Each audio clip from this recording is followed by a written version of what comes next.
Olá, tudo bom, gente? Aqui é o professor Jonathan. É um prazer estar aqui conversando com vocês. Nós tivemos aí o nosso último encontro, a gente fez uma aula presencial na Universidade do Sul de Santa Catarina, né? No Complexo Aquático, na última segunda-feira. E, ao mesmo tempo, a nossa aula também foi remota, né? Ela foi passada no Zoom. Infelizmente, pela uma oscilação da internet, a gravação, a gente não conseguiu obter a gravação. Alguns colegas também, pela oscilação da internet, não conseguiram acessar, né, o link do Zoom. Outros colegas também não acessaram a aula. Então, para que ninguém tenha prejuízo, ninguém perca a aula, eu estou fazendo um resumo aqui do que foi o nosso último encontro. Eu espero que vocês gostem, tá bom? Então, vamos que vamos. Deixa eu compartilhar minha tela aqui com vocês.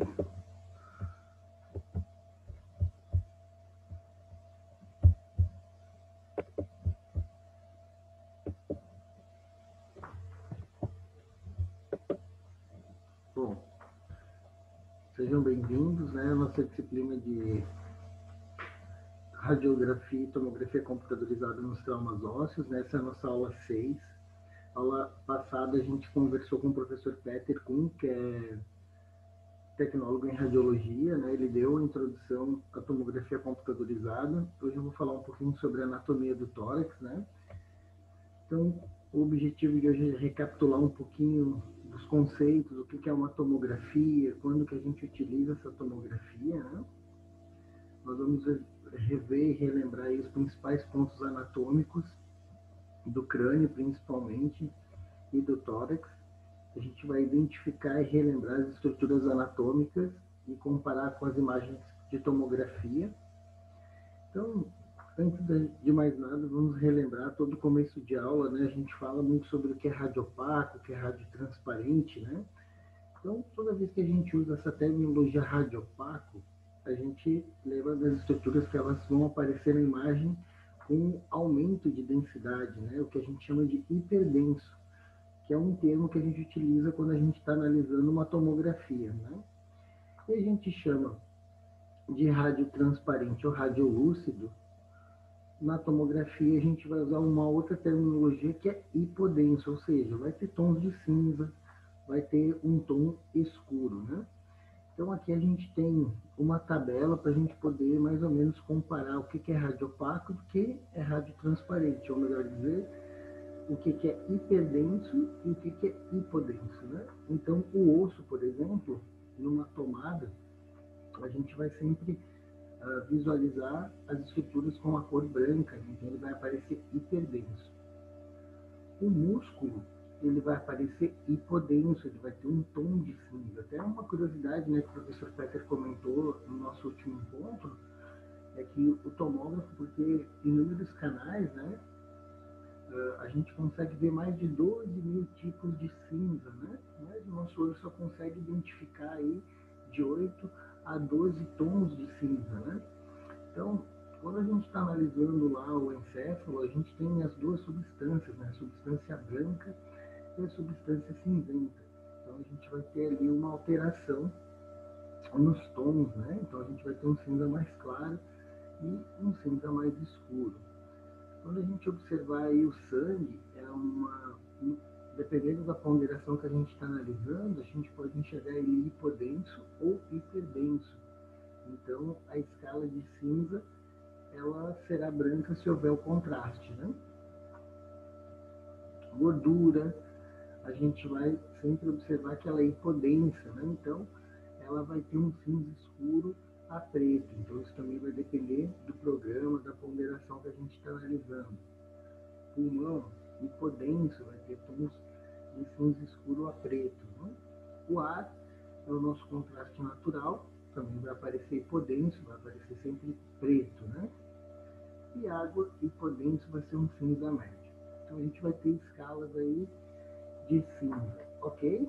Então a gente vai observar as imagens para ficar mais claro aí nos próximos slides, né?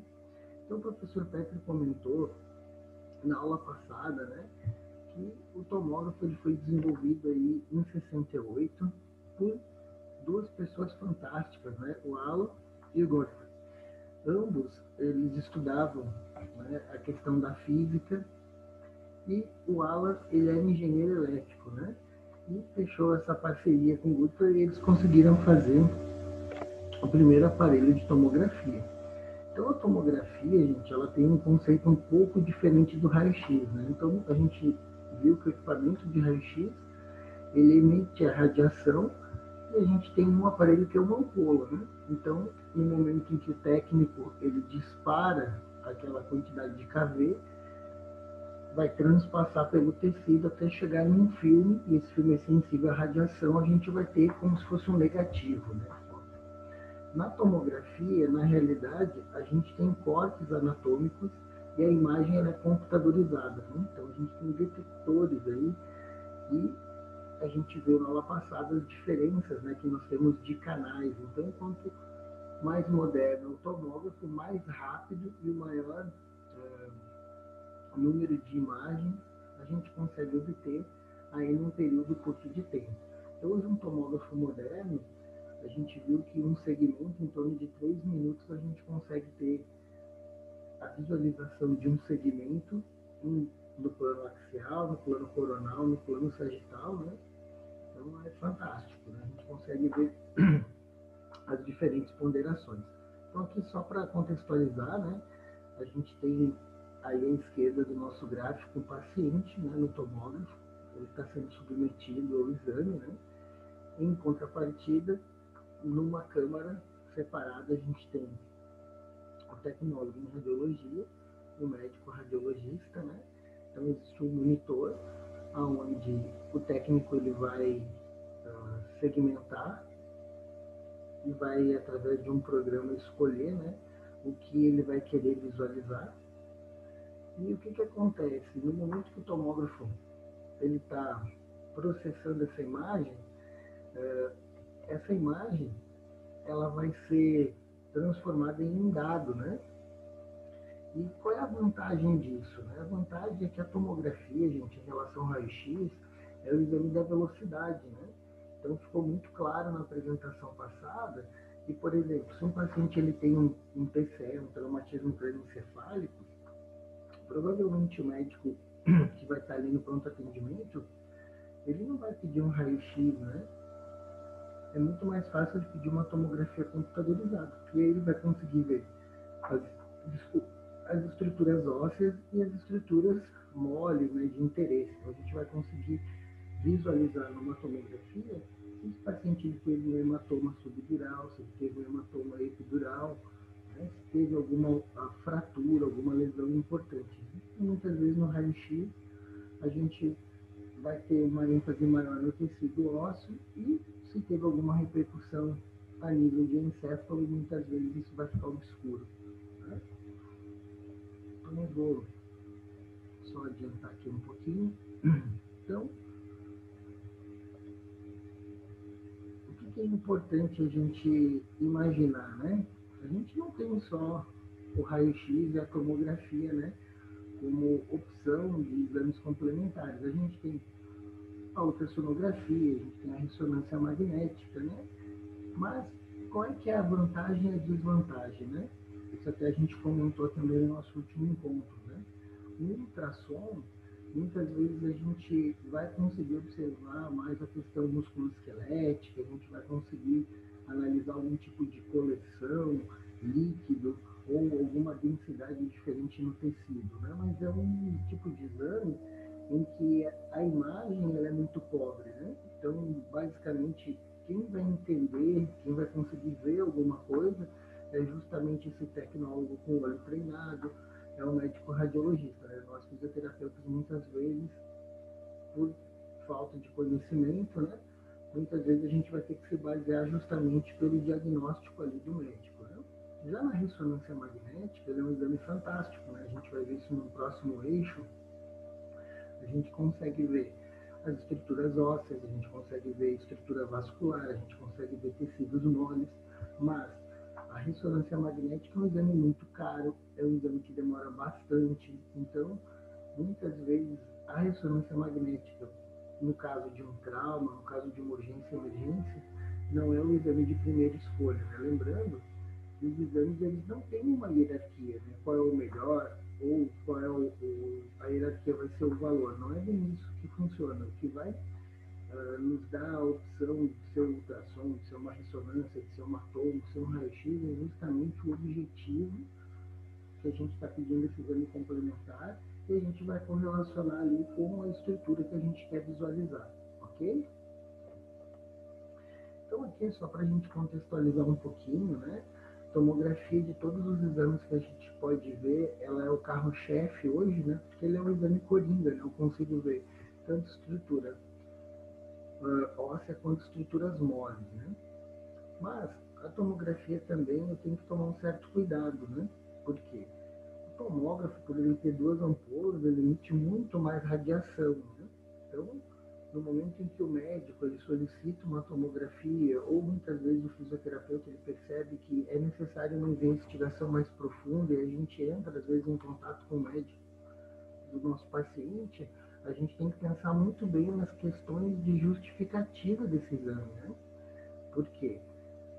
O excesso de radiação, às vezes, né, aquelas pessoas que às vezes fazem muitas tomografias, por mais que sejam em segmentos diferentes, né, o paciente está sendo exposto a uma radiação muito grande. Né? Então a gente tem que ter muito claro o objetivo, né, e principalmente a questão da dose individual. Né? Então a gente tem que analisar muito bem o gênero desse paciente, qual é a fase da vida desse paciente, qual é a fisiopatologia desse paciente, quais são as comorbidades que ele apresenta. Então, isso são pontos muito importantes para que a gente possa ter um critério aí de inclusão e de exclusão, né, desse exame complementar aí dentro da investigação que a gente está buscando, né? Então, a gente vai iniciar aqui vendo a anatomia do crânio, né? Então, não é novidade para ninguém que desse eixo, né?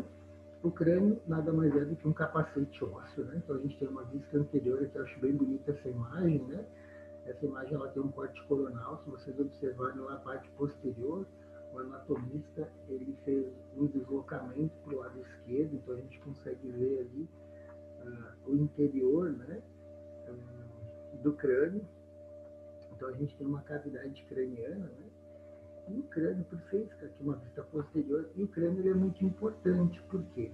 Porque o crânio ele protege o que a gente tem de mais importante, talvez, pensando no nosso corpo. Né? Ele está protegendo o nosso sistema nervoso central. Né?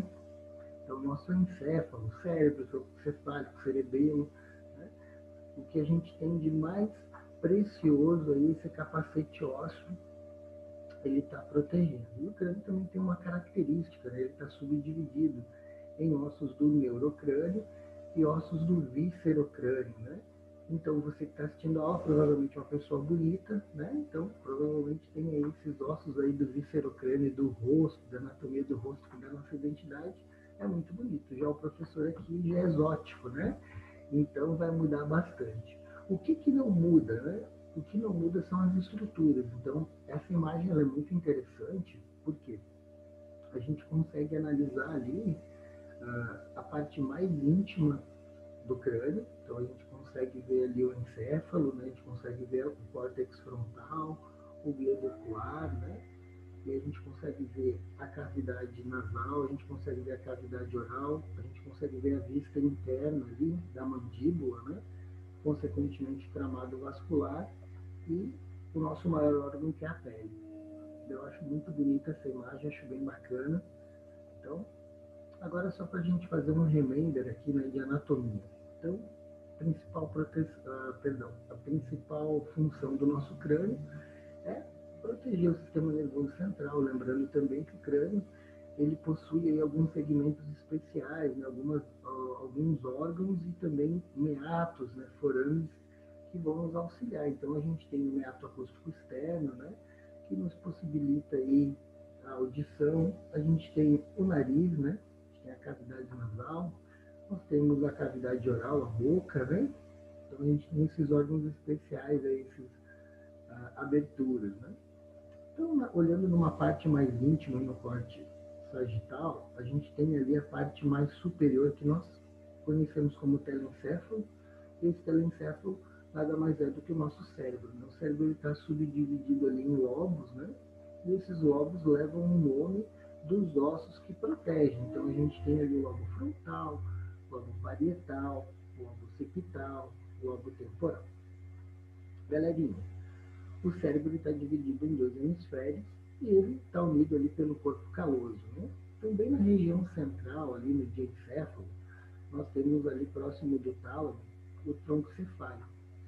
Então até o brinco tem o primeiro slide, o segundo slide ali do nosso quiz ali, aparece, né, quais são as estruturas que compõem o tronco cefálico. E tem uma dica, né, a música, o estilo musical mais difundido, né, no Brasil, né, quando a gente vai pensar no exterior, né, quem é que conhece a música popular brasileira, né? Então a gente é reconhecido aí pela MPB. Então o M, ele representa o mesencéfalo, né? O P, a ponte, e o B é de bulbo, né? Mais embaixo ali a gente tem a medula espinhal. Então, galerinha, aqui a gente consegue ver a representação aí do nosso tronco cefálico. Só para relembrar também, né, o mesencéfalo é uma estrutura super importante. Né, o mesencéfalo ele se relaciona ali com o tálamo e ali existe uma região ali, né, muito importante, é onde está o verdadeiro professor Jonathan, né, no sentido que aquele diálogo interno que acontece a todo momento, ele está sendo processado nessa região aí, que a gente chama de sistema límbico, né? Um outro detalhe importante, né? O mesencéfalo ele processa quase todos os nossos, as nossas vias sensoriais, com exceção do olfato, ok? A gente tem a ponte, e pelo próprio nome já diz, né? Ela tem uma função de ligar, de conectar, né? A medula ao córtex cerebral, tem a função de conectar o cerebelo ao telencéfalo, né? Então, a ponte ela é muito importante nesse sentido. Abaixo da ponte a gente tem o bulbo, e o bulbo talvez, pensando nas questões fisiológicas aí, tem a função mais importante talvez do nosso encéfalo, né? Porque ele é responsável pelas atividades autônomas. Então a frequência cardíaca, a frequência respiratória, movimentos peristálticos, o bulbo tem essa função super importante aí, que é manter esse funcionamento automático desses sistemas. O que está abaixo do forame magno vai ser a nossa medula espinhal ou medula oblonga, né, que é a continuação aí do tronco cefálico, mas que vai estar a nível de coluna vertebral, né? Beleza. Então, quando que a gente vai ver uma tomografia computadorizada de crânio, né? Ou às vezes a gente vai solicitar ou vai sugerir a solicitação, né? Normalmente aquele paciente que tem um diagnóstico de tumor, paciente que tem alguma patologia circulatória, paciente que teve alguma alteração, por exemplo, um acidente vascular transitório, teve um acidente vascular encefálico, alguma malformação arteriovenosa, paciente que teve um aneurisma, às vezes paciente que tem diagnóstico de meningite, abscesso, traumatismo craniano, né? Então, aquele paciente muitas vezes que bate a cabeça e perde os sentidos, pacientes que muitas vezes vão tendo uma idade mais avançada e começam a ter uma alteração motor, alguma alteração sensorial, né? Então, é muito importante a tomografia para a gente observar as estruturas internas, né? E a gente já vai rever quais são os principais achados radiológicos que a gente vai ver numa tomografia. Então aqui eu tenho uma foto de uma estrutura anatômica, né? Então isso aqui foi um TCC de um tecnólogo da Universidade Luterana do Brasil, né? Eu consegui essas fotos, foram cedidas pela universidade. A gente tem os cortes anatômicos axiais, né? Então, o objetivo desse estudo era comparar, né, o quanto que é fidedigno a imagem do corte anatômico, né? Então, quando a gente está analisando um corte axial, é importante a gente observar algumas estruturas ali. Primeiramente, a gente sabe que o hemisfério esquerdo e direito, ele está subdividido, né? E o que está dividindo ele é a foice do cérebro, né? Então a gente tem esse tecido, né? Que serve como uma espécie de lâmina, né? E é muito importante, porque o paciente, às vezes, quando faz um TCE, ou ele tem uma alteração de pique, ou ele, às vezes, tem um tumor, às vezes, esse hemisfério esquerdo, ele pode avançar, ganhar uma área por direito. E a gente pode perceber que essa linha, ela não está reta, né? Às vezes, ela tem um abalamento. E é bem importante eu analisar sempre essa linha central, né? Na parte superior, ou melhor dizendo, na parte anterior, a gente tem ali o seio sagital. E no final da linha ali, a gente vai ter uma porção posterior desse seio sagital. O que eu vou analisar no hemisfério esquerdo e direito? Eu sempre vou analisar os sulcos e giros. Lembrando que os sulcos e giros, eles são diferentes, né? O nosso telencéfalo é como uma impressão digital. Nenhum telencéfalo vai ser igual ao outro, porém, a gente tem algumas estruturas anatômicas que servem como marco, né? Então, a gente tem o sulco lateral, a gente tem o sulco central, né? A gente tem algumas fissuras ali que todo o cérebro ele vai ter, então a gente vai servir, a gente vai pegar esses achados, né, esses pontos anatômicos e tomar como norte para o estudo e localização de algumas estruturas, ok? Quando a gente está olhando um corte axial, é bem importante no início da tomada, a gente vai perceber que a parte inferior ela é um pouco menor e a parte posterior ela é mais arredondada, né? Então, isso é importante também eu analisar.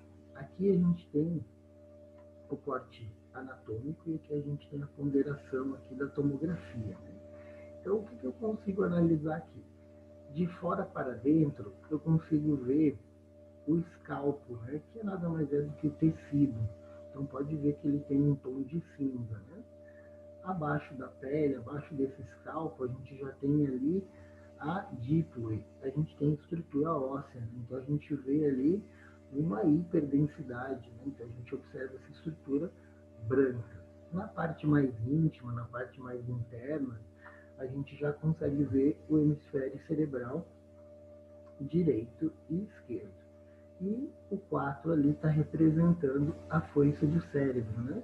Então, é bem importante a gente ver se tem uma simetria, se ambos os hemisférios apresentam a mesma configuração, se na periferia não existe aí um aumento de espaço ou diminuição de espaço, ok? E na próxima imagem, uma imagem bem bonita também, que a gente vai comparar o que está diferente agora, né? A gente tem um corte um pouco mais profundo, a gente consegue novamente visualizar os hemisférios, a gente vê a díploe, a gente consegue agora visualizar uma estrutura bem importante, né? A gente consegue ver o que a gente chama de coroa radiada. Então, em algumas ponderações, a gente consegue ver que o córtex cerebral, ele tem uma pigmentação, ele tem uma cor diferente na parte mais central, que a gente vai chamar de coroa radiada. Por que isso acontece? Porque na parte mais cortical, na parte mais externa, é onde se apresenta ali a subdivisão do neurônio, né? Então a gente tem a célula, né, do neurônio, e a gente tem o corpo do neurônio, né? Então o que acontece? Na coroa radiada, ela é rica ali em conexões, então as células da glia estão em maior quantidade, né? Então parte desse axônio ali e o corpo do neurônio está subdividido. Então a parte mais funcional dos neurônios está na parte cortical, que a gente vai chamar ali de substância cinzenta, né? A massa cinzenta. Até na aula síncrona, né? Na aula presencial, que a gente teve na segunda-feira, eu comentei isso, né? Então, por exemplo, as pessoas que estudam, professores, têm uma tendência a fazer um maior número de conexões, e a gente percebe que a gente aumenta aí, né? Preenche, né? Mantém preenchido por mais tempo esses espaços, à medida que o cérebro ele vai envelhecendo, a pessoa ela não tem uma atividade cognitiva intensa, não tem uma atividade de estudo intensa, o cérebro ele vai perdendo, ou melhor dizer, né, ele vai aumentando seus sulcos e giros, né? E isso não é uma coisa boa, né? Então a gente tem que manter aí o nosso cérebro sempre ativo. À medida que o corte axial ele aumenta, a gente começa a ver uma estrutura muito importante, que é o ventrículo. Então a gente tem o ventrículo central, e esse ventrículo está subdividido. O ventrículo ele tem um corno anterior e ele tem um corno posterior. O que é importante observar, né? Se existe simetria no hemisfério esquerdo e no hemisfério direito, se existe simetria no corno anterior e no corno posterior, ok? Quando existe um aumento desse corno, existe um abalamento dessa região, provavelmente o nosso paciente está desenvolvendo um quadro de hidrocefalia, né? Porque uma das funções do ventrículo é regular a pressão intracraniana, que a gente conhece popularmente como PIC, e o ventrículo ele produz o líquido cerebroespinhal, né? Então o líquido cerebroespinhal ele é rico em glicose e ele serve como uma barreira, né? E essa barreira serve contra micro-organismos, né? E um outro ponto importante, o nosso crânio é como se fosse uma panela de pressão. Então, quando o nosso paciente ele sofre um traumatismo crânioencefálico, e esse traumatismo muitas vezes tem um rompimento de capilar, ou tem uma repercussão vascular grande, o que vai acontecer? O aumento da pressão intracraniana. Os ventrículos, a gente tem um sistema, né, de cisternas no interior da cavidade craniana, que serve justamente para regular e equilibrar, né, essa pressão intracraniana. Lembrando também que o nosso cérebro ele não está encaixado dentro da cavidade craniana como uma peça de Lego. Na realidade, ele está envolvido por um coxim, e esse coxim é líquido, e o líquido que está envolvendo o nosso cérebro é o líquor, né? Beleza. Mas como que está subdividido aí essas camadas, né? Vocês se recordam que lá na anatomia a gente tem os tecidos que revestem, né, o encéfalo, né? Quais são esses tecidos? São as meninges, né? Então a gente tem a dura mater, que é a camada mais dura, mais vascularizada. A gente tem uma camada intermédia, que é a aracnoide, né? E a gente tem uma camada mais íntima, que é a pia mater. Tudo bem? Então, à medida que a gente vai analisando aqui o corte ele está ficando mais profundo, né? Então a gente já está aí em torno de 50% do encéfalo, né? Então, só para finalizar ali, a gente tem uma parte anterior ali do corpo caloso, que a gente também chama de joelho. Então, a gente tem o corno anterior ali, que é o B. A gente tem ali na região C o núcleo caudado. No D, que está na parte mais central ali, a gente tem a região do tálamo. O E, que ela está bem no centro ali, a gente tem o terceiro ventrículo. F é o ponto que a gente vai encontrar a glândula pineal, né? E aí pode ver que ela tem um aumento de densidade, então ela está calcificada. E por último ali a gente tem o corno posterior, que está voltado para a região occipital, ok? Então esse corte aqui, ó, essa imagem eu acho super bacana. A gente tem um corte anatômico e a gente tem aqui a imagem tomográfica da mesma região. Então a gente consegue comparar ali uma região com a outra, né? Então o 1 ali está mostrando justamente essa região do ventrículo, né, o corno anterior, do lado direito, né? No 2 ali, observem que a gente tem o ventrículo lateral ali esquerdo, que está voltado para a região occipital, então o corno posterior. O 3 a gente tem o septo pelúcido. E o 4 ali a gente tem o joelho do corpo caloso. Tudo bem? Então a gente consegue visualizar bem ali também a coroa radiada, né? Só que a gente tem o mesmo esqueminha, está mostrando a mesma coisa, né? A única coisa diferente ali que ele está mostrando mais profundo nesse corte ali, a região do terceiro ventrículo está mais profundo, então a gente consegue ver um pouco melhor, ok? Nesse outro corte anatômico aqui, a gente já começa a observar que a orelha do Mickey Mouse, né? Ali o 2, né? 2 é a parte superior do tronco cefálico, né? Então toda vez que a gente observa essa orelha do Mickey Mouse, o Mickey Mouse ali que eu falo, é o mesencéfalo, ok? E percebam que à medida que ele está cortando, né? Ele está chegando já mais ali na linha do bulbo ocular, a gente já está chegando ali próximo já da região da cavidade nasal. Então, ali é a parte final do lobo frontal, ok? A gente tem ali o ponto 3, que é a área silviana, né? A gente tem a artéria cerebral média.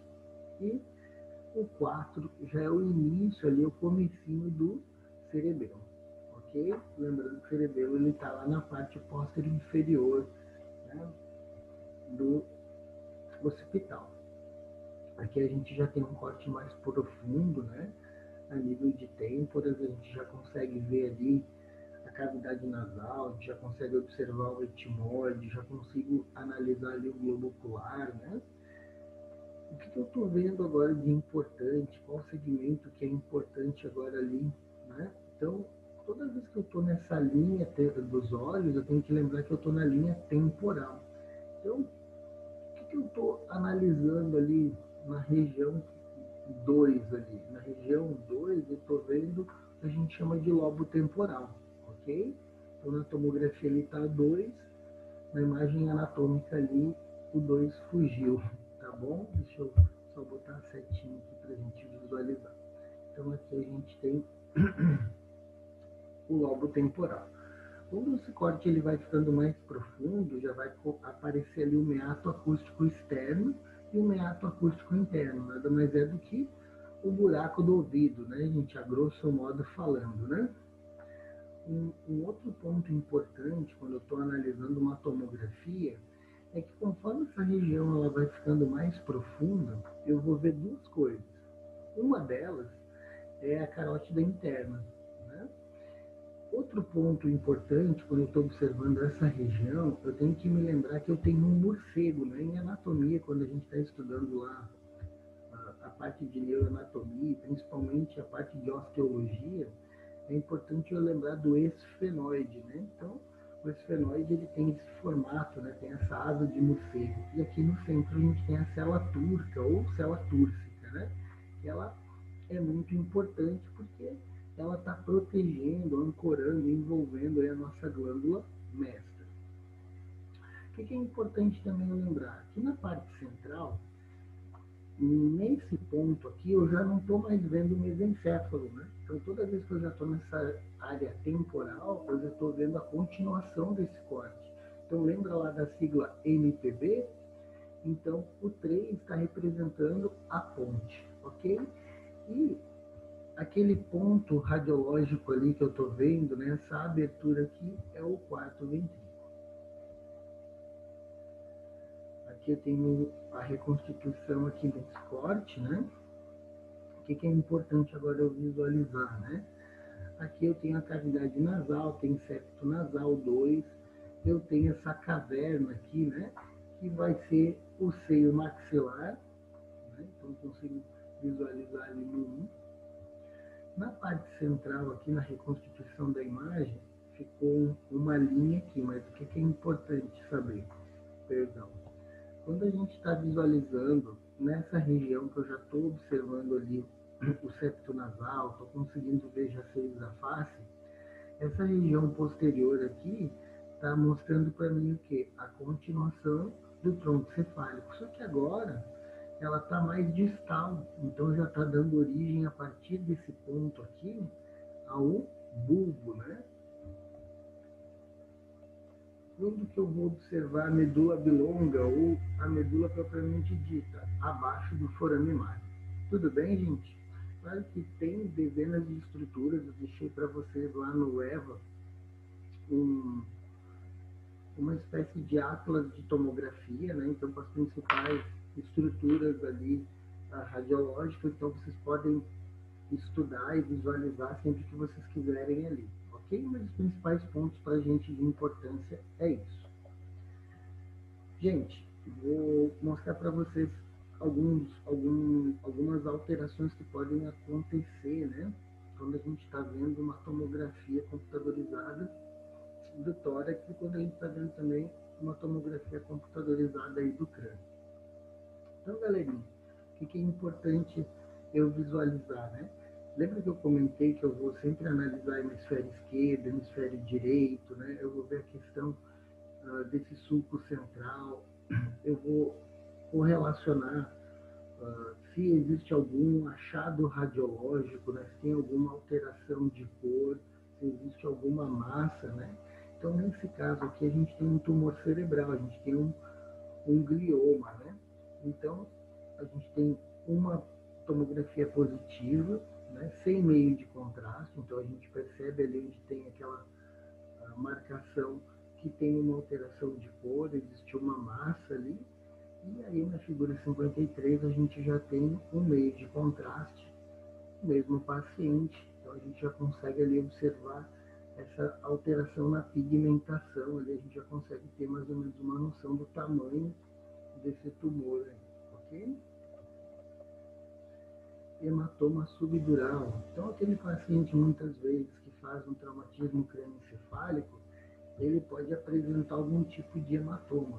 Então, a gente tem o hematoma subdural e o hematoma epidural. Qual é a diferença? É que o epidural é aquele hematoma que está entre o capacete ósseo, né, e a dura mater.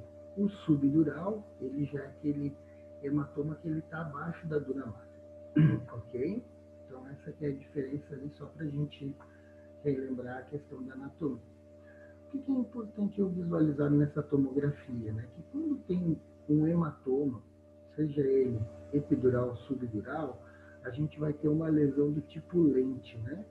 Então, essa lesão do tipo lente, a gente já vai perceber que existe uma alteração na cor e a gente já consegue fazer essa correlação entre o lado esquerdo e o lado direito. A gente consegue ter mais ou menos assim uma noção da magnitude da extensão da lesão. Né? Para a gente analisar esse hematoma, não é necessário o uso de contraste. Né? A gente já consegue observar ali que nós temos o contraste natural, que vai ser o extravasamento ali de sangue dentro dessa estrutura. Aqui a gente tem um outro ponto muito importante, que é a região do ventrículo. Né? A gente consegue analisar ali que o ventrículo está totalmente desconfigurado, né? O ventrículo está aumentado, existe ali, principalmente no corno posterior, a gente consegue analisar que tem um aumento de tamanho, né? Então a imagem ela está totalmente desconfigurada. E o que acontece com esse paciente? Né? A gente tem dois casos, existe a hidrocefalia na infância e existe a hidrocefalia na fase adulta. A hidrocefalia da infância, quando é diagnosticado, normalmente esse cirurgião e neuropediatra faz a opção por colocar um dreno, uma derivação, para tentar regular a pique. Né? Na fase adulta, isso também acontece. Qual é a diferença? É que a criança ela não tem o capacete ósseo, esse crânio, fundido ainda, não passou muitas vezes pelo processo de sinostose. Então, o aumento da pressão intracraniana, isso gera deformidades na cavidade intracraniana. Já no adulto é diferente, porque o tecido ósseo já passou pela fase de maturação, já aconteceu o processo de sinostose, só que infelizmente essa caixa craniana ela não tem uma válvula. Então, quando existe o aumento dessa pressão, existe aí um aumento do ventrículo. Né? Então, o que a gente chama de hidrocefalia de pressão normal ou de baixa pressão. Né? Então, vai acontecer a dilatação dos ventrículos. Né? E qual é a consequência disso? Normalmente, isso é muito comum em pacientes com idade mais avançada.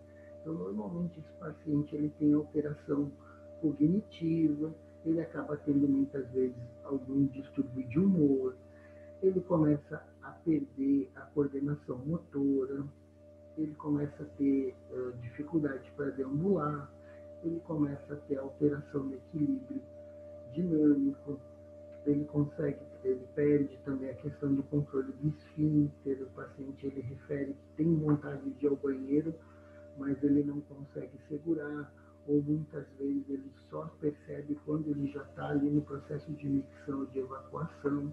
Então, é uma situação assim muito delicada. Normalmente, esse paciente, quando ele apresenta essa hidrocefalia de pressão normal ou de baixa pressão, é algo que é repentino, mas quando a gente faz a tomografia, normalmente a gente vai ver essa dilatação ou do corno anterior, ou do corno posterior, ou do ventrículo como um todo, e vocês vão perceber em diferentes ponderações que muitos desses pacientes já têm o quê? Um aumento dessas invaginações, desses sulcos rigídeos. Isso mostra também já um grau de perda aí de massa, né, encefálica. E isso também está associado ao processo de envelhecimento. Tudo bem? Então aqui a gente tem uma TC do tórax, né? E o tórax é um arcabouço ósseo que protege o sistema cardiorrespiratório, né? Quando que a gente vai solicitar uma TC de tórax? Normalmente, quando a gente observa no raio-x algum achado radiológico importante, quando a gente percebe que existe um aumento das áreas de interesse, ou seja, se aumentou, por exemplo, o espaço mediastino, o paciente tem uma cardiomegalia, se a gente percebe que o botão aórtico desse paciente ele está aumentado, existe essa sombra superior ali do coração, ela está parecendo um abacaxi, eu percebo que na parte aérea ali da traqueia, essa traqueia, ela está angulada, ela está torta, eu percebo que a carina, ela está elevada, né? Opa, é sinal que está crescendo alguma coisa ali, né? Ou teve um aneurisma da aorta, ou teve uma cardiomegalia, como eu falei anteriormente, ou muitas vezes o campo pulmonar apresenta ali um achado radiológico importante. Eu percebo que existe algum ponto, principalmente na parte média ou na parte superior do pulmão, né? Eu não sei dizer ao certo o que é isso, né? É um achado radiológico ali importante, tá radiopaco, é uma estrutura arredondada, parece uma bolinha de tênis, o que é isso? Né? É uma remodelação pulmonar, é um abscesso, é o início de um tumor, a gente não sabe dizer ao certo, né? Então, nesse caso, uma tomografia computadorizada, pode ser uma escolha bem bacana para a gente poder analisar esse segmento, ok?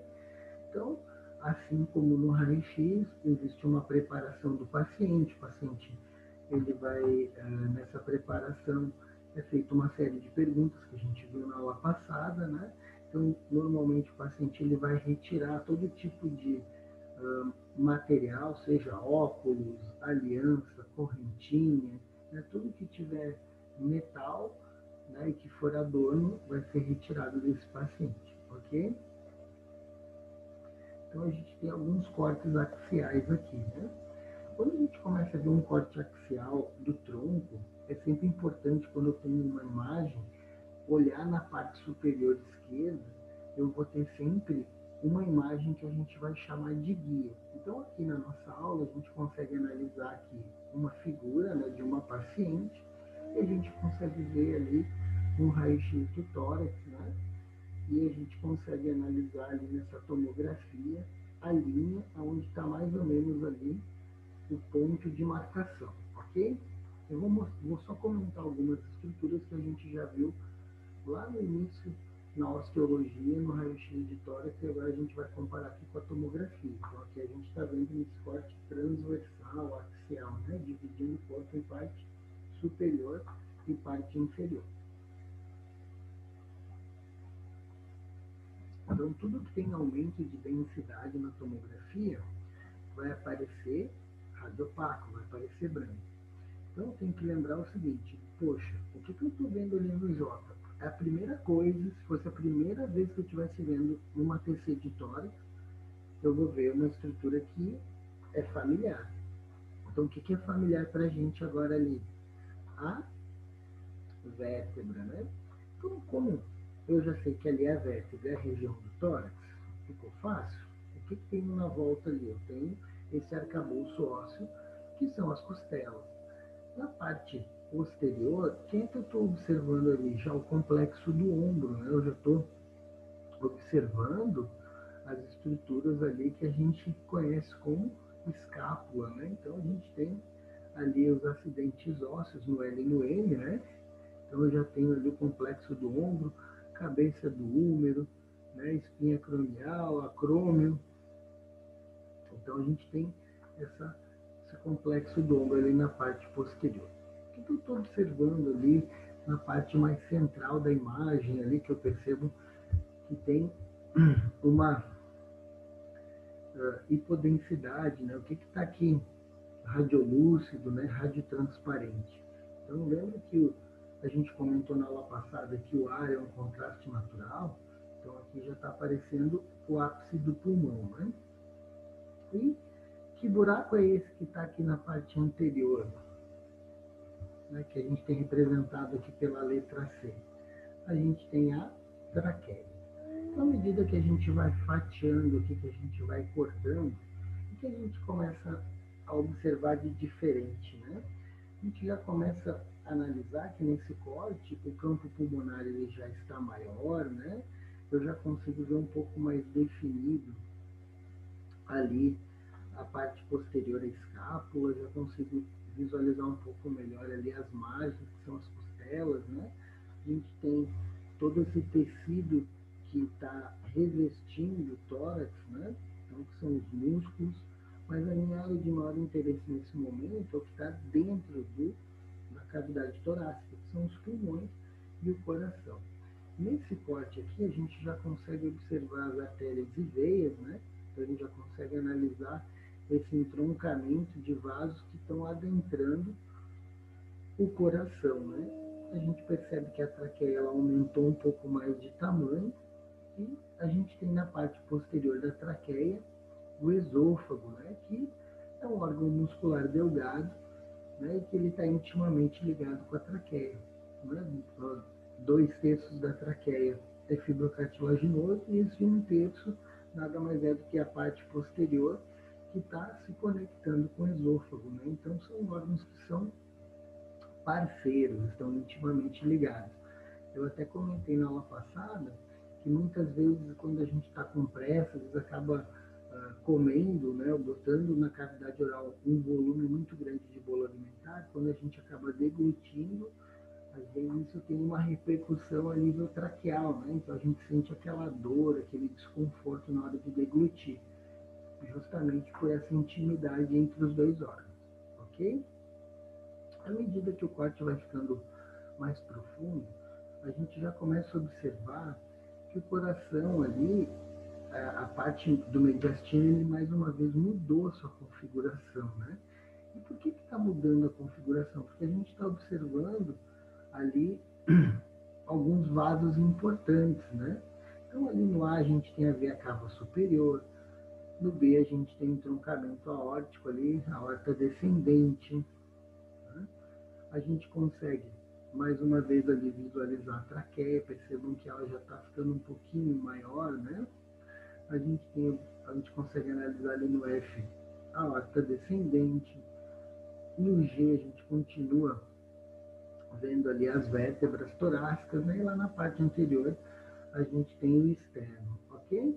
Então vou dando continuidade aqui. As estruturas, elas são basicamente as mesmas. O que vai acontecer?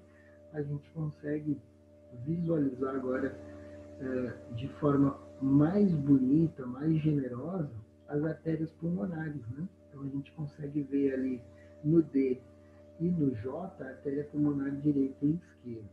O que a gente começa a observar ali no espaço mediastino, né? No A, no B e no C. Então no A a gente tem a veia cava superior, no B a gente tem a aorta descendente, no C a gente tem a artéria pulmonar principal, né? No F ali a gente tem a artéria descendente e o E a gente tem a artéria pulmonar esquerda. Tudo bem? Prof, eu preciso saber isso no dia da avaliação. Gente, o que é importante é a gente agora, nesse momento, se familiarizar com as estruturas. Vocês têm esse material de apoio, vocês já têm lá o PDF que eu disponibilizei para vocês ali das imagens da tomografia de tórax e da tomografia de crânio. Então, sempre que a gente estiver analisando, a gente tem alguma dúvida, a gente pode correr para esse material. Se eu estou lá no hospital, estou no estágio, por exemplo, né, com a professora Cadine, vou criar uma situação, né? Estou lá na UTI, não lembro, não tenho esse material, o que é importante? Eu baixar aí o Bonis 3D, eu baixar alguns aplicativos que já disponibilizam para mim. A gente tem o InfoRádio, que é um site que eu já disponibilizei para vocês. Ali a gente tem todas as imagens de tomografia do tórax e do crânio, então a gente consegue acessar ali, já tem as legendas, já é uma mão na roda para a gente poder analisar e comparar uma estrutura da outra. Tudo bem? Então, à medida que esse corte ele vai ficando mais profundo, gente, a gente já percebe que o coração, mais uma vez, está mudando a sua anatomia, a gente está conseguindo visualizar estruturas diferentes. E o que a gente consegue ver agora nesse momento de importante, de diferente em relação ao segmento anterior, né? Se vocês observarem ali no L, a gente tem uma porção ali do diafragma, né? Então, o que é importante eu lembrar? Que abaixo do diafragma eu vou ter quem? Qual órgão que é responsável pelo metabolismo, né, do nosso corpo? A gente vai encontrar abaixo da vesícula diafragmática direita o fígado, né? Tranquilo, gente? Então, agora aqui nessa imagem, que eu acho também super bacana, a gente tem uma incidência AP do tórax, né? De um bebê masculino, 53 dias de vida, né? A gente começa a perceber ali que o espaço mediastino dele está desconfigurado. Percebam ali que na parte superior existe uma coleção, existe um achado radiológico. A gente não sabe dizer ao certo o que é isso. Então, nesse momento, é importante a gente investigar que massa é essa, né? E a tomografia, ela é muito importante para a gente ter certeza desse achado radiológico, né? Até porque ele tem ali uma configuração, parece uma bola, né? Uma bola de tênis ali, e ela é bem grande, né? Então, no corte transversal, a gente consegue analisar esse cisto broncogênico. Então, o que eu vou mostrar para vocês agora? Eu separei algumas imagens aqui. Eu tenho um negatoscópio aqui em casa. Eu vou colocar o negatoscópio aqui na frente do computador e eu vou mostrar as imagens que a gente viu na aula presencial. Tudo bem? Eu vou afastar aqui um pouquinho a tela para que todo mundo consiga visualizar um pouco melhor, ok? Vou colocar o negatoscópio aqui na frente e eu vou passar cada imagem aqui para que vocês consigam ter uma boa visualização. A primeira imagem que a gente analisou aqui foi essa imagem da parte central do encéfalo, né? A gente tem um corpo caloso aqui. E a pergunta que eu comentei aqui, a gente tem uma glândula mestra, né? Essa glândula mestra, ela está lá ancorada na célula turca ou na célula túrcica, né? Como é que é o nome dessa nossa glândula mestra aí? Valendo um ponto. Não é a glândula pineal, é a nossa hipófise, né? Então, a hipófise é essa glândula mestra aí que está na célula turca ou célula túrcica. Tudo bem? Essa aqui é a nossa figura 1. Na figura 2, a gente tem um corte, né? Esse corte, deixa eu colocar uma luz aqui em cima para que todo mundo consiga ver bem bacana aqui. Esse aqui é um corte coronal, então percebam que esse corte coronal ele é um corte que divide, né, o encéfalo em parte anterior e parte posterior. E o que a gente está analisando aqui? A gente tem aqui a visualização do cerebelo, né? Cerebelo que é responsável pelo nosso tônus muscular, pelo equilíbrio, né? Então, super importante aqui. Deixa eu pegar o meu celular para a gente poder ter uma visão um pouco melhor da imagem. Legal, gente? Isso aqui foi a imagem 2. Aqui a gente tem a continuação da imagem desse corte, né? Aqui é a imagem 3. E o que eu consigo visualizar aqui nessa imagem 3, né? Eu consigo já ver essa região central que é o mesencéfalo, a ponte e o bulbo, né? Então, nessa parte central aqui, eu tenho o tronco cefálico, o MPV.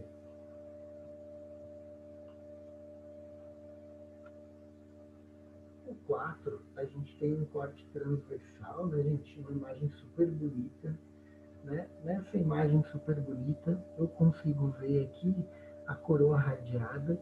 E a pergunta é, como é que eu chamo essa parte do córtex frontal aqui, né? É o nosso lobo frontal, a parte anterior, ele é responsável pelo nosso direcionamento de atenção, pela nossa inteligência espacial, pela coordenação, parte da nossa coordenação aí motora. Agora a gente tem a imagem 5, né? A imagem 5 já está mostrando ali, né, aquela porção bem importante, né, que é a célula túrcica, né, que é o acidente ósseo aí do osso esfenoide. Essa imagem ela é bonita porque aí eu já consigo ver nessa região aqui o lobo ocular, né, o bulbo ocular, já vejo a região ali do etimoide, já consigo ver ali o lobo temporal. Tudo bem? E aí já vai aparecendo aqui pra gente a orelha do Mickey Mouse, que é o nosso mesencéfalo.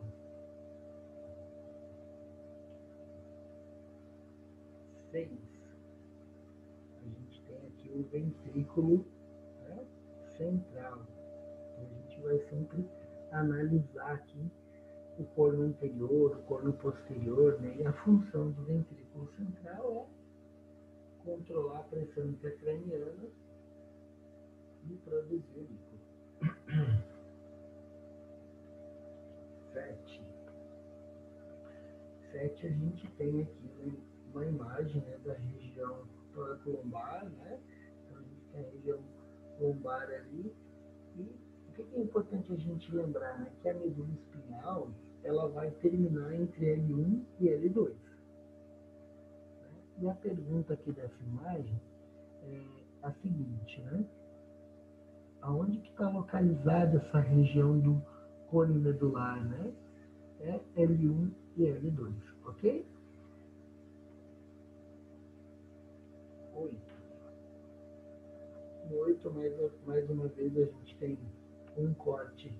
Esse corte ele é axial. E a pergunta é como que a gente chama esse lobo aqui? Então a dica é a seguinte.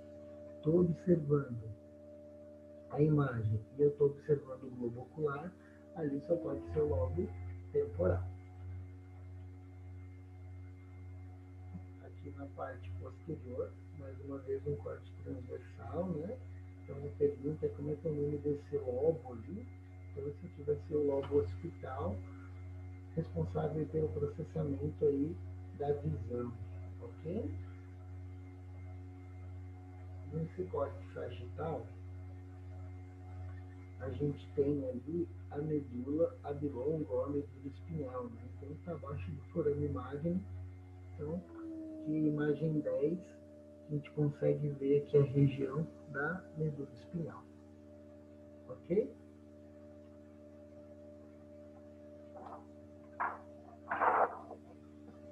Aqui no 11, né, a gente tem uma imagem super bonita. Nessa imagem super bacana, a gente tem essas ponderações, né? Então essa ponderação ela está ascendente, ela está de baixo para cima.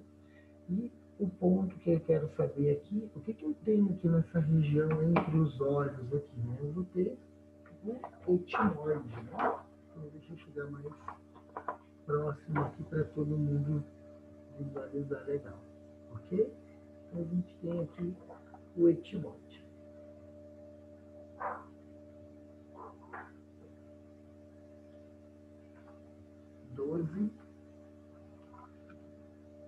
No 12, o que eu estou perguntando?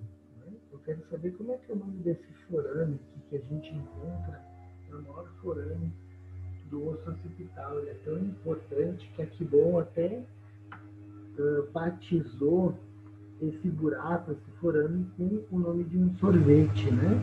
Esse aqui é um forame magno, né? Que a gente adora o sorvete. 13, a gente tem uma TC de tórax que a gente acabou de ver. E a pergunta é a seguinte: como é que é o nome desse órgão aqui que a gente está estudando, que a gente está visualizando aqui? De ápice até próximo da base. Então, o órgão de interesse aqui vai ser o pulmão, ok?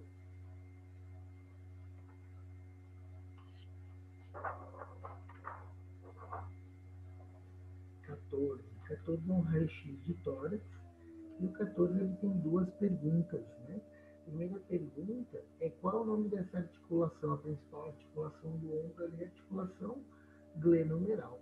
E a outra pergunta é qual é o nome, ou qual é o achado radiológico, né?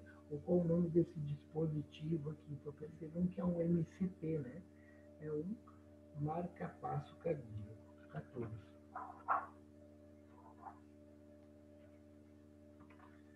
Né? A gente tem aqui a imagem perfil do tórax, né? Então a gente consegue visualizar aqui no 15 essa estrutura aqui que é a bolha gástrica, e no 16 qual é o nome desse osso aqui. Na parte anterior a gente tem o externo, né? Número 17 e número 18. Então aqui na imagem 17, a pergunta é qual é o nome desse órgão aqui, né? Então toda vez que eu estou analisando um raio-x de tronco, raio-x de cabeça, raio-x de pescoço, a gente vai ter estruturas airadas. Então o órgão que está passando aqui é a traqueia, né, gente? Agora aqui nesse perfil eu consigo ver essa região, então a gente tem o ossinho aqui, né? O ióide, e nessa região de transição aqui, que é a região que laringofaringe, né? E o órgão que a gente vai visualizar nessa região de transição aí é a laringe. 18, gente, vamos lá. A gente tem mais uma vez aqui o perfil, a gente consegue ver o ápice pulmonar, a gente consegue ver a base pulmonar, as hemicúpulas diafragmáticas, a gente consegue ver a região central do hilo, a gente consegue visualizar ali as estruturas ósseas, né? E a pergunta é como que a gente chama o ápice pulmonar, né? Então ali o lobo superior e o ápice pulmonar eles são sinônimos, tá, gente? No 20, que a gente tem mais uma vez um perfil de tórax, né, gente? O que é importante aqui nesse perfil de tórax? Né? A gente está vendo aqui que tem uma artrodese, né? A gente tem aqui uma diminuição de massa óssea bem importante, mas a pergunta é a seguinte, né? Como é que a gente chama essa região aqui, né? Esse órgão, melhor dizer, que ele está radiotransparente. É um órgão que a gente já viu anteriormente, a traqueia, mas aqui já é mais interno, né, dentro da cavidade torácica. A gente consegue ver aquele sombreamento aqui. 21, a gente já consegue ver de cara quais são os achados radiológicos, né? Então aqui a gente vê os botões da camisa, né? Nesse raio-x de tórax. Número 21. Aqui no número 22 e 23, eu peguei uma canetinha e pintei aqui a região do coração, né? Então, o coração aqui, ele está localizado num lugar que a gente chama de espaço mediastino. Então, no 22, o nome do órgão é o coração, né, gente? E No número 23, né, o local é espaço mediastino. Tudo bem? Então aqui a gente tem um AP e um perfil.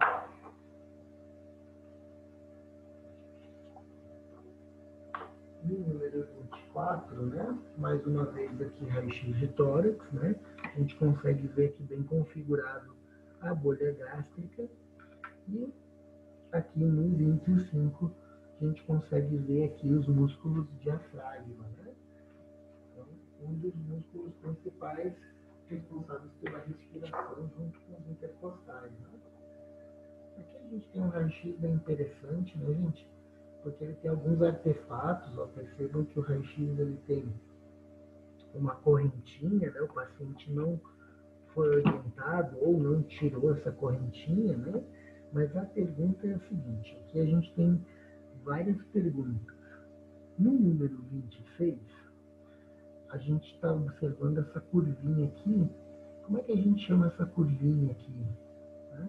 A gente chama de botão aórtico, né? Um entroncamento aórtico.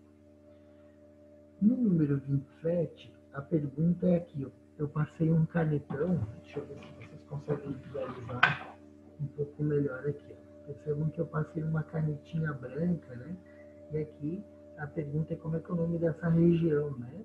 É a base pulmonar direita ou lobo pulmonar inferior direito, né? E a outra pergunta que eu desenhei aqui nessa sombra aqui, um órgão, né? Um órgão que todo mundo já sabe, quem é que está abaixo da hemicúpula diafragmática direita? O fígado, né? No 29 e 30, é uma imagem super bacana, uma imagem super bonita, né? E a gente vai observar, agora nesse corte aqui coronal, como é que é o nome desse órgão aqui nessa região de transição aqui, na região laringofaríngea, né? Essa região aqui, o órgão responsável pela fonação vai ser a laringe, né, gente? E abaixo aqui, a gente está observando a base do pulmão, né?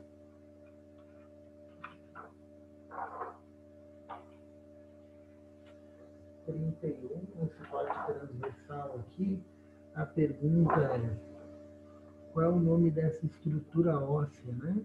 Então ali a gente tem a vértebra torácica, né?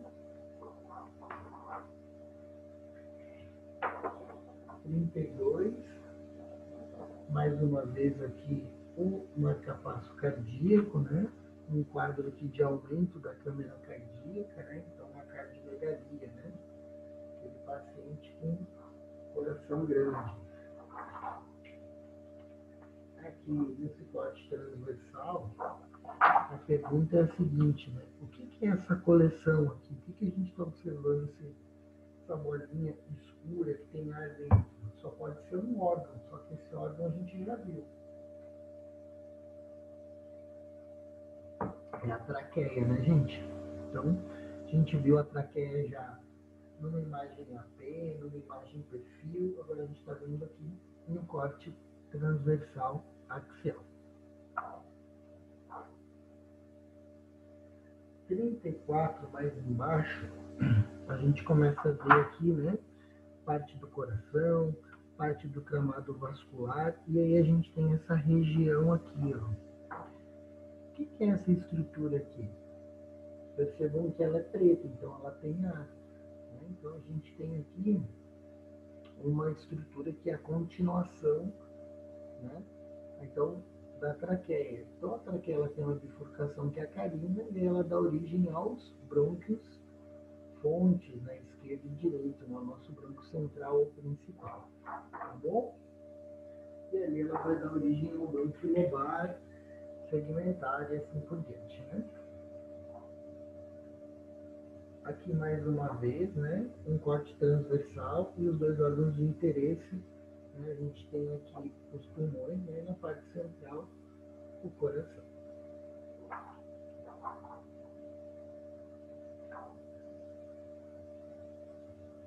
Essa outra ponderação aqui, a gente tem as estruturas de interesse, né? Então agora a gente está vendo o tramado vascular, né? Então as artérias pulmonares ali a gente consegue visualizar. E aqui no 37, que a gente está vendo a área de interesse agora que é o ventrículo, né? E a pergunta que é o corno anterior, né? Então a gente já sabe que é aquele órgão importante que produz o líquor e regula a pressão intracraniana. 38 e 39, gente, já está quase indo. 39, a gente consegue ver aqui nesse corte coronal, que vai de anterior para posterior, a gente consegue ver que entre as costelas a gente tem os músculos intercostais, né, gente? Abaixo aqui, a gente consegue ver de forma mais profunda o fígado, e abaixo do fígado é a pergunta aqui do 39. O que é esse órgão aqui que está cheio de ar, né? Então aqui a gente tem o colo transverso, o intestino grosso. E o que é bonito nessa imagem, né, gente? À medida que ela vai ficando mais profunda, a gente vai observando outros órgãos, né? A gente já consegue ver aqui na parte mais posterior aqui os rins, ok?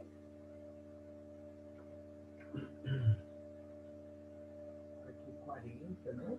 Então essa imagem aqui 40 é super bonita, né? Uma angiotomografia. E aqui a gente tem a visualização da artéria aorta, né? Então a gente tem aí um aumento dessa artéria aorta, né? A gente tem uma ectasia ali aórtica, né? Então a artéria aorta cresceu dessa paciente, né? Aqui a gente tem um outro corte coronal e o órgão que a gente está visualizando aqui, o nosso órgão de interesse é o fígado, né? A gente tem aqui uma coleção, aqui a gente está analisando o que tem diferente nesse fígado aí. Então, o fígado tem um achado radiológico ali bem importante para ser investigado, né? Provavelmente ali uma coleção ali, né? Uma massa. Aqui nessa angiotomo bem bonita também, no 42, né? A pergunta é como é que eu chamo essa estrutura aqui, é o corpo da vértebra cervical. Né? Deixa eu só visualizar aqui um pouquinho melhor onde é que está o pontinho aqui. Aqui, achei. Então, Atlas é um bambolê, C2 tem um dente, né? C3, C4, C5, né? O que é bonito aqui que também está aparecendo no 42, né? A gente tem aqui a artéria carótida, né? No 43, gente, a gente consegue visualizar aqui um órgão bem importante, né? Ele tem o formato aqui de um broto de feijão, né? Então a gente consegue ver aqui os rins, né? Bem bonito, né? Aqui a gente tem uma outra imagem do rim, só que aí a gente tem uma imagem com contraste, né? A gente tem uma reconstrução aqui. Então a gente consegue ver aqui a pelve renal, né? Os cálices renais, a pelve, os ureteres e a nossa caixa d'água natural, que é a bexiga. A imagem também super bonita.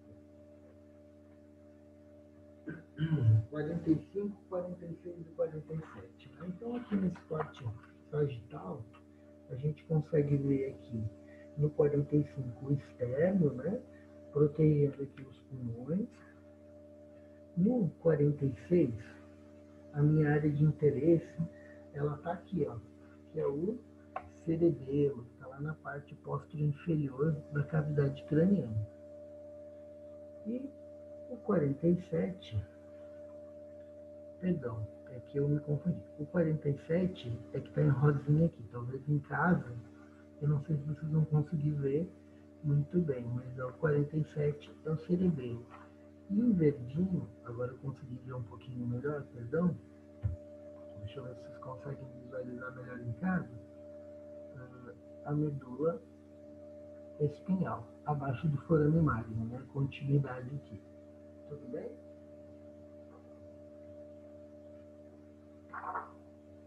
que a gente tem 48, né, um raio-x de face. Aqui o que a gente está analisando aqui, né? A gente está analisando essas cavernas, né, que a gente chama de seio da face. Aqui a gente tem o seio frontal. Reparem que esse seio frontal aqui, ele apresenta um tom de cinza, né? Ele está um pouco radiopaco. Provavelmente existe alguma coleção ali de líquidos, né? Provavelmente ali colírio, né? Sangue, secreção, né? E 49, gente. No 49, a gente visualiza aqui o córtex renal, o rim, né? E a pergunta é a seguinte: como é que é o nome dessa artéria aqui que está adentrando, né, o rim? Então a gente tem a artéria renal, ok? 50 e 51, a gente vai visualizar aqui nesse córtex sagital o tronco cefálico. 50 está fazendo menção aqui essa parte mais bojuda do tronco cefálico, essa parte da barriguinha aí é a ponte. E abaixo da ponte, em verde, 51, a gente tem o bulbo, ok? Então eu sempre gosto de fazer uma menção que o tronco cefálico, o LPB, né, mesencefaloponte bulbo, ele parece um pinguim, né? Então, se a gente for analisar aqui, ó, a gente tem aqui cabeça, barriga e o pé do pinguim, né? Parecido com o símbolo da cerveja antártica, né? Beleza. Aqui a gente tem um raio-x de tórax, né? E uma das coisas que a gente visualiza no raio-x de tórax, né? Além dessa simetria, a questão do ar, alinhamento ósseo, né? Configuração do coração, a gente também vai analisar a base pulmonar. Então a gente quer ver lá na base pulmonar se existe um seio cardiofrênico e se existe um seio costofrênico. Então 52, seio costofrênico. Mais uma vez aqui, nesse raio-x aqui de tórax, né, um raio-x do leito, paciente de UTI, né? Aqui, mais uma vez aqui mostrando essa sombra aqui, né?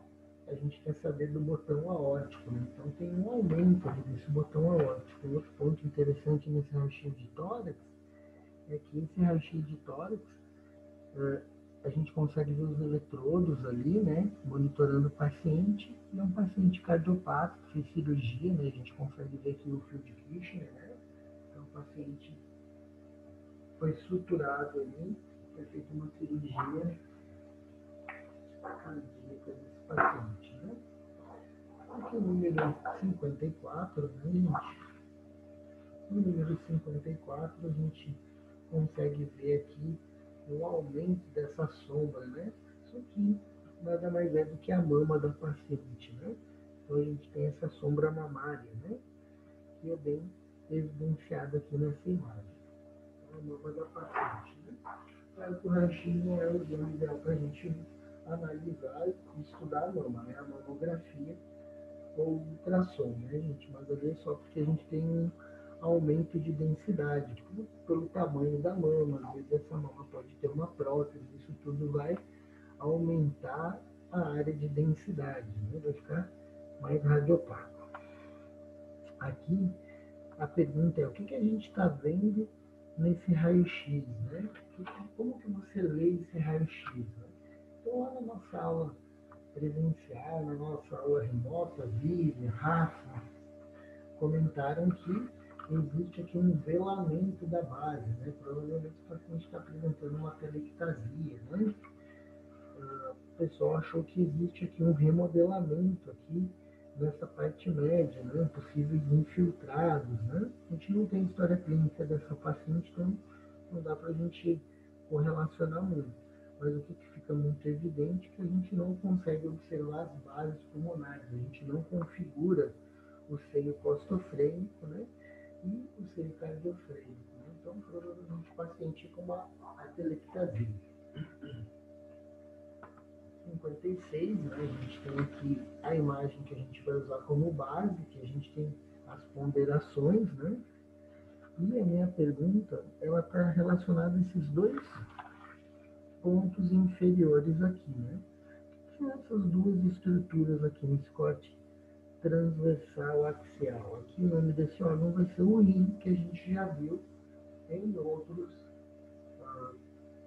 outras imagens, né? Só que em planos diferentes e com uma vista diferente, né? Então aqui nesse plano transversal a gente está analisando ali os rins, né? Aqui o raio-x de tórax, a pergunta ela está relacionada aqui a esses três pontinhos, essa linha aqui, justamente é a nossa linha que a gente vai chamar de via aérea inferior. Está acima dessa linha, via aérea superior, está abaixo dessa linha, via aérea inferior. Então, normalmente, o paciente que vai ficar muito tempo na ventilação mecânica, a equipe cirúrgica, após 2 semanas, opta por implementar ali uma traqueostomia para auxiliar esse paciente na recuperação através da ventilação mecânica, né? Aqui é um outro raio-x de tórax. A pergunta é a seguinte, né? O que é esse achado radiológico aqui? Esse fio comprido aqui é uma sonda nasointeral, ok? Aquele paciente muitas vezes está sob uso de sedação, está muito tempo na UTI, não consegue deglutir, né, por conta da sedação, então o paciente aí vai ser passado uma sonda para nutrir esse paciente, né? Aqui a pergunta é a seguinte, né? O que está acontecendo com esse paciente? Qual é o achado radiológico mais importante? Esse paciente apresenta um aumento do espaço mediastino, né? O paciente apresenta uma cardiomegalia. Aqui esse raio-x aqui é um raio-x super importante para mim, foi um raio-x que eu ganhei de presente há muitos anos atrás. Foi o primeiro raio-x da minha coleção, né? E esse raio-x aqui está mostrando a região do braço, né? Então parece ali A e B. O que é o A e o que é o B, né? Então a gente tem ali o rádio e a onda. Percebam que o raio-x de um bebê, né? É aquele raio-x que não passou por um processo de sinostose, é um raio-x ainda que as epífises ainda apresentam a placa de crescimento, né? As articulações ali, muitas vezes eu não consigo visualizar, justamente porque ainda não está mineralizado, né? Então, mais uma vez ali, o rádio e a una. Então, A é a una, B é o rádio.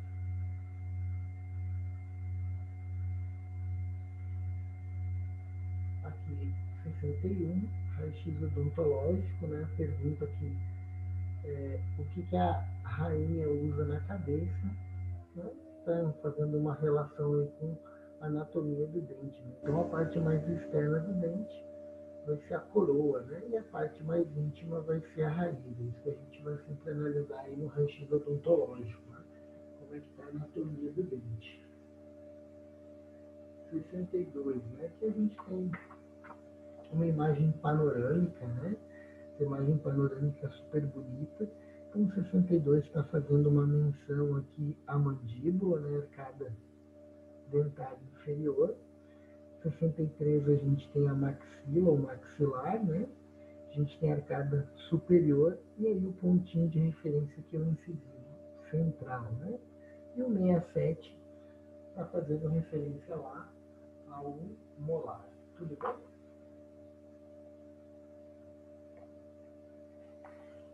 E a gente tem 64, 65 e 66.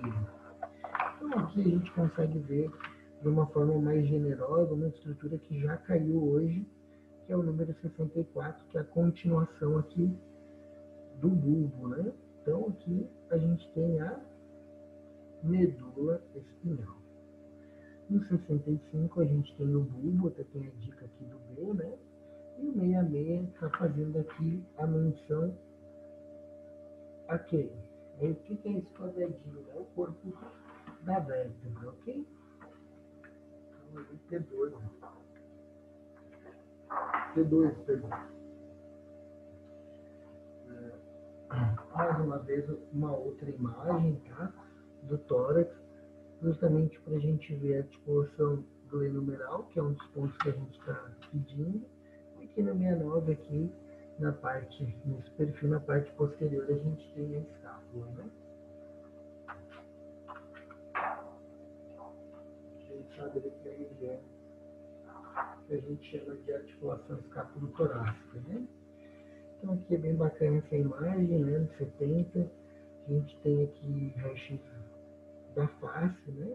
Mentonaso, frontonaso, né? Perfil e PA. E a gente consegue ver mais uma vez ali os seios da face, do seio frontal, osso frontal, tá bom? Aqui vamos. A nossa aula foi até essas imagens aqui, ok? Foi até a número 70, né? Então aqui mais uma vez a gente tem a região cervical, né? Então a pergunta é qual é o achado radiológico. A gente visualizando aqui essa região, a gente percebe que tem um aumento aqui, né? Da curvatura fisiológica, né? Então tem uma hiperlordose ali, a gente começa a perceber que tem um abalamento do disco, né? Então percebam que além do aumento do espaço já existe o quê? Perdão, um aumento da curvatura fisiológica, existe uma redução de espaço, e essa redução de espaço está pressionando o disco intervertebral, gerando um abalamento ali, uma hérnia de disco, ok?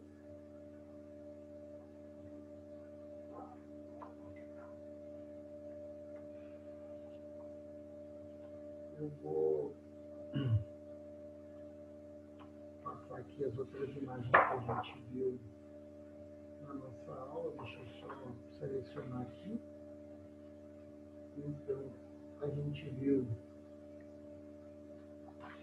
essa imagem aqui do punho, né? Só para a gente relembrar a anatomia, né? Então, a gente tem o rádio, a una, né? Processo aqui estiloide da una, que a gente tem o processo estiloide do rádio, né? Lembrando que a una, ela tem esse espaço aqui, né? Então, aqui a gente consegue ver a região do punho. Então, o 77 aqui a gente tem o captato, né, gente? Então, lembrando lá da sequência, quem é que eu vou encontrar intimamente aqui, se eu articulando com o rádio, né? O escafoide, né? Aqui, a gente consegue ver aqui o primeiro metacarpo e, se articulando com o primeiro metacarpo, a gente tem o trapézio, né?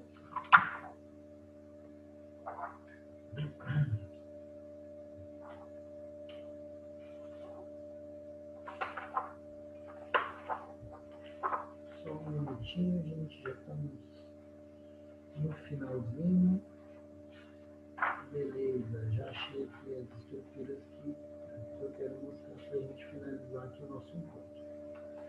Então aqui, gente, eu separei uma sequência de slides, né? Então aqui com as coleções diferentes, né? Então aqui a gente tem o etimoide, e aqui o que chama a atenção, né?